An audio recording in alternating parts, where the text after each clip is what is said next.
भजन को कैसे हम बचाएं, कैसे बढ़ाएं, कैसे उसको बचाएं।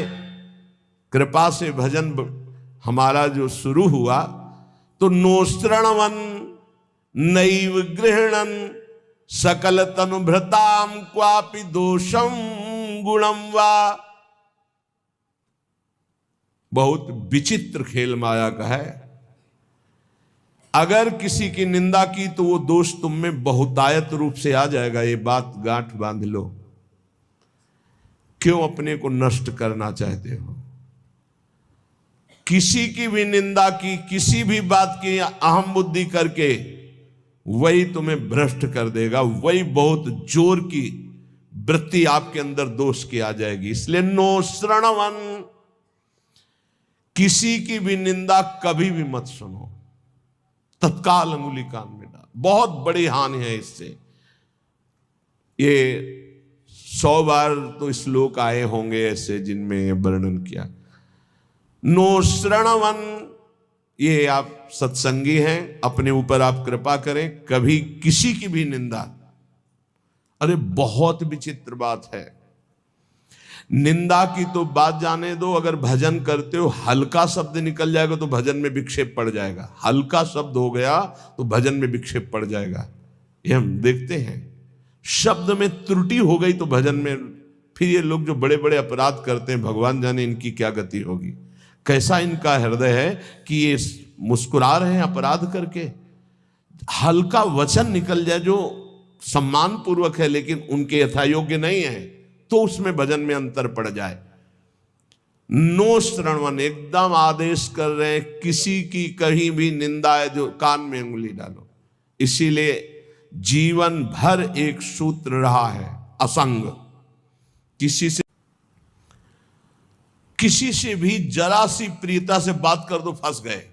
सेवक जी महाराज बहुत सावधानी से कह रहे हैं, तब सुख हरिवंश गुण नाम रसना रटत और बहुवचन अति दुख दानी।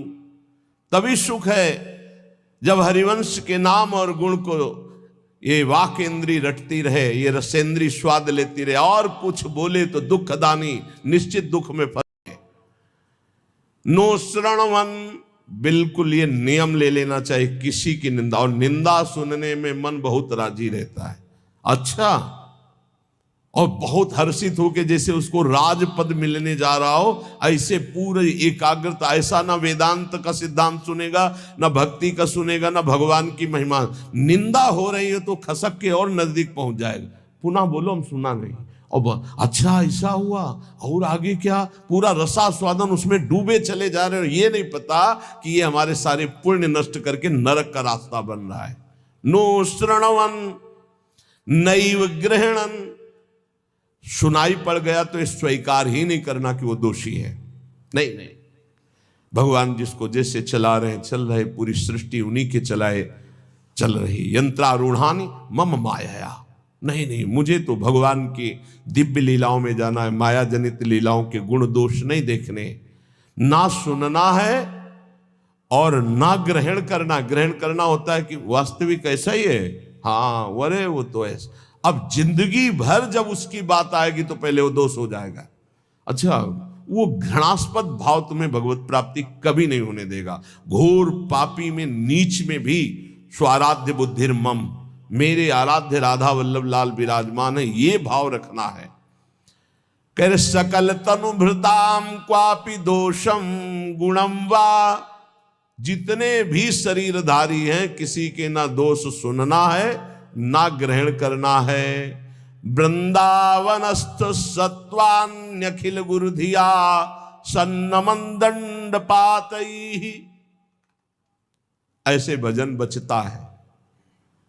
ऊपर वाली पंक्ति से भजन बचता है।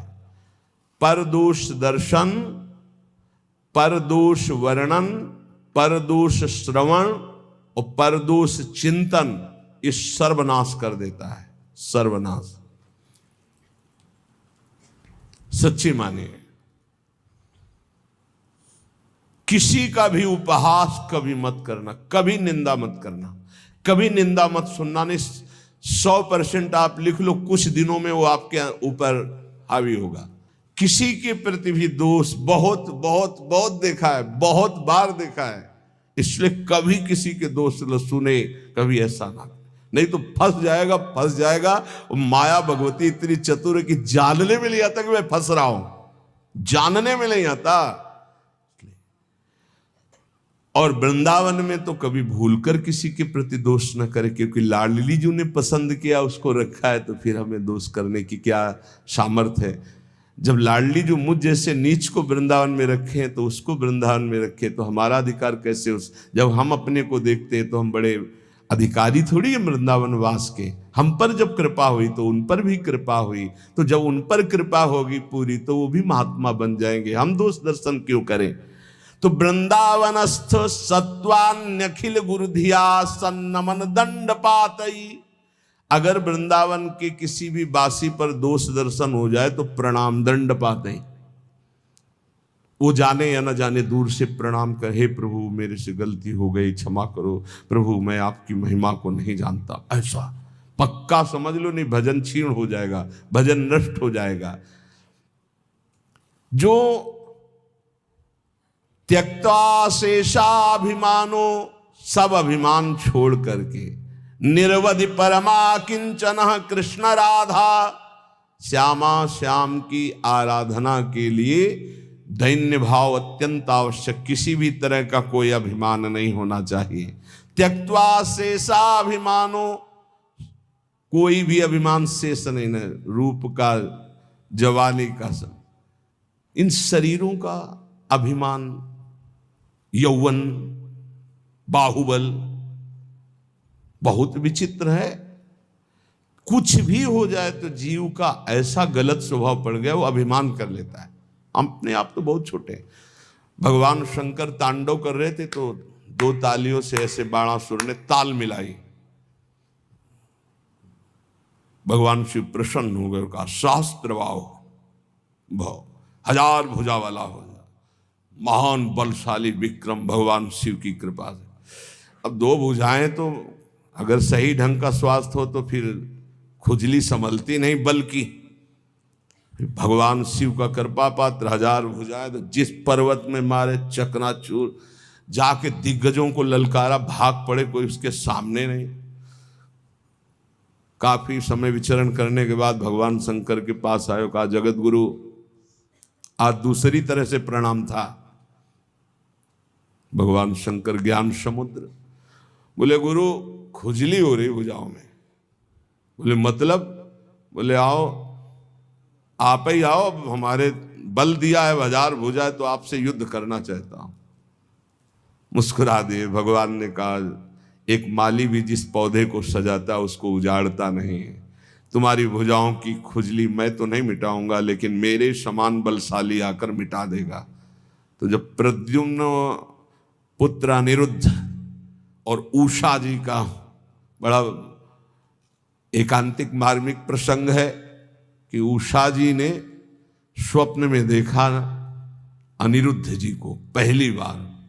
अब वो विकल, ना उनको भोजन अच्छा लगता, ना नींद अच्छी लगती। तो जो उनकी परिचर्या में वो 9 कुमारी थी, आसपास राज सैनिक, वयोवृद्ध या जो स्त्री पुरुष दोनों नहीं है, उनको लगाया जाता था। राजकुमारियों के महल की सुरक्षा में वयोवृद्ध, अनुभवी या जो स्त्री पुरुष दोनों नहीं, उनको लगाया जाता था। तो ऐसी व्यवस्था में उनके पास सखियां सेवा में रहती थी। कभी कभी कोई सूचना मिलने पर बाणासुरा के मिल जाता। अब उषा जी को इस तरह विक्षिप्त देख करके ना भोजन, ना नींद, न बल, तो उनकी एक बहुत प्रिय सखी चित्रलेखा थी, जो बड़ी योगिनी थी, शक्ति संपन्न थी।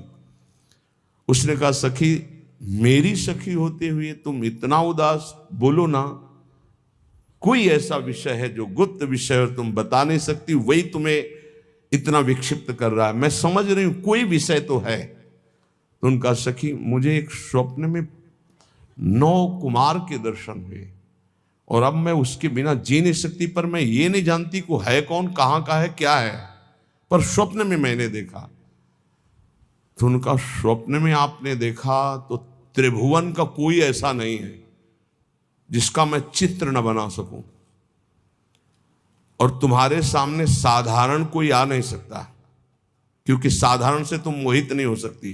तो मैं असाधारण महापुरुषों के परिवारों का चित्रण करूंगी, तुम केवल इशारा दे देना, मैं योगिनी हूं, अपहरण उसका मैं कर लूंगी। स्वप्न में देखा था अनिरुद्ध जी को, और बड़े बड़े नागलोक, स्वर्गलोक, सब लोगों के बड़े बड़े जो सुंदर हैं, गंधर्व हैं, देवता हैं, यक्ष हैं, फिर मानव लोक का। तो जय ही भगवान श्री कृष्ण का चित्र आया तो मुस्कुराए, बोले बस कुछ मिलता जुलता ऐसा ये तो नहीं है प्रद्युम्न जी, बस कहा बिल्कुल नजदीक पहुंच चुकी हो, मिलता जुलता ही चित्र है बिल्कुल। और जे ही अनिरुद्ध जी का आया सो रो पड़ी, बोले यही मेरे चित्त का अपहरण करने वाला।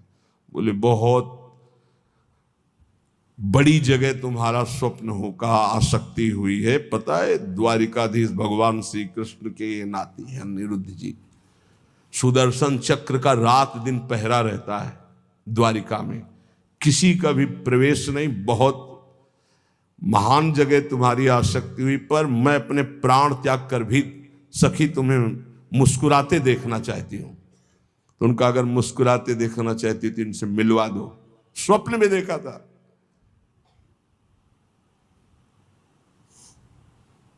भगवान सुदर्शन चक्र से प्रार्थना की, वो योगिनी थी, कि बिना भगवान श्री कृष्ण की इच्छा के अनिरुद्ध जी का उषा जी के स्वप्न में जाना असंभव है। वो संभव हुआ तो श्री कृष्ण इच्छा से। तो हे सुदर्शन जी, आप भगवान श्री कृष्ण के पार्षद हैं, यदि श्री कृष्ण की इच्छा से ऐसा हुआ है तो मुझे उनकी इच्छा का संपादन करने के लिए आप निर्विघ्न मार्ग दीजिए। चली गई। सुदर्शन जी ने बादल पहुंच पलंग से उठा लिया अनिरुद्ध जी को। योगिनी थी, महल में राके उषा जी ने देखा, जो मेरे स्वप्न का विषय थे वो साक्षात गले लग गई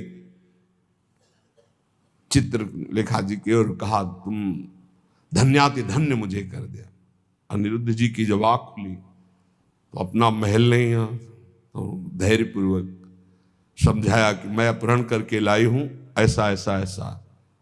भगवान श्री कृष्ण के पुत्र कामदेव प्रद्युम्न जी और उनके पुत्र अनिरुद्ध जी, ये भगवान ही हैं। वासुदेव संकर्षण प्रद्युम्न अनिरुद्ध, जैसे राम लक्ष्मण भरत शत्रुघ्न, ऐसे ही वासुदेव संकर्षण प्रद्युम्न अनिरुद्ध, ये भगवान ही चार रूपों में, भगवत स्वरूप अनिरुद्ध जी। अब तो क्या हास्य विनोद, विविध प्रकार की क्रीड़ाएं।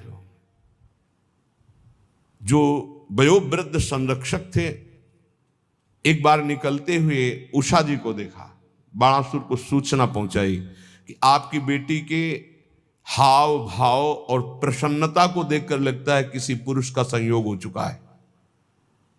तो उनका सबकी गर्दनें उतार दी जाएंगी, बाहर से कौन पुरुष जा सकता है।